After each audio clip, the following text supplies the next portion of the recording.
Donc notre travail, pour répondre à votre question, ça a été vraiment de se dire, puisqu'une marque, c'est un ADN, et puisque cet ADN peut être traduit en des signes tangibles de décoration ou de gastronomie, essayons de trouver le moyen de traduire ces éléments-là dans ce que l'on appellera le design de service, c'est-à-dire des signatures simples, 1, 2, 3, qui vont faire qu'à un moment donné, le client va se dire « je suis au-delà ».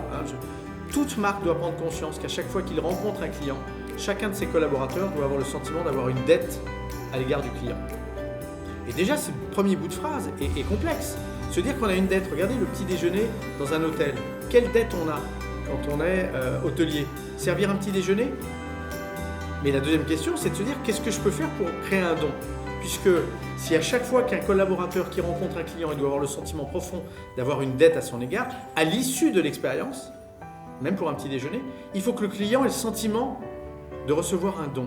Et ce don, il ne peut pas être matériel, parce que s'il est matériel, ça ne peut pas fonctionner.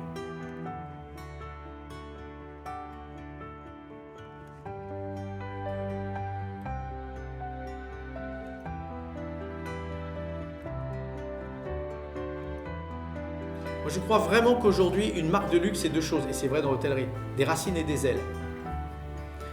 Pour que les ailes décollent, il faut que l'humain fasse voir les racines. Alors les mots, peu importe, mais pour nous, il y a les mots pour le dire, les gestes pour le faire et les attentions particulières. Le geste pour le faire, c'était celui de mettre le sac dans sa housse et d'en parler à la cliente. J'étais là en coaching quand on a fait ça pour les premières fois.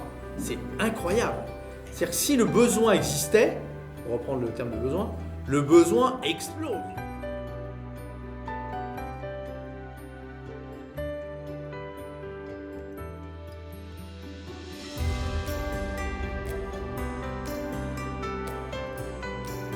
Quand un collaborateur arrive dans un hôtel de luxe, quel était son parcours? Sûrement pas celui d'un hôtel de luxe, ou en tout cas pas celui de votre hôtel de luxe. Donc c'est une conduite de changement. Il faut l'amener à se dire je suis plus au Bristol, je suis au Four Seasons, ou je suis plus à la Trémoille, je suis voilà. Donc c'est un vrai changement. Et pour cela, je pense deux choses. D'abord, il faut un travail collaboratif. C'est-à-dire que nous, si je suis pas né dans l'hôtellerie, et si sur les 23 personnes de l'équipe parisienne, la moitié ne sont pas de l'hôtellerie, c'est avant tout parce que je pense qu'il ne faut pas de mauvaises habitudes.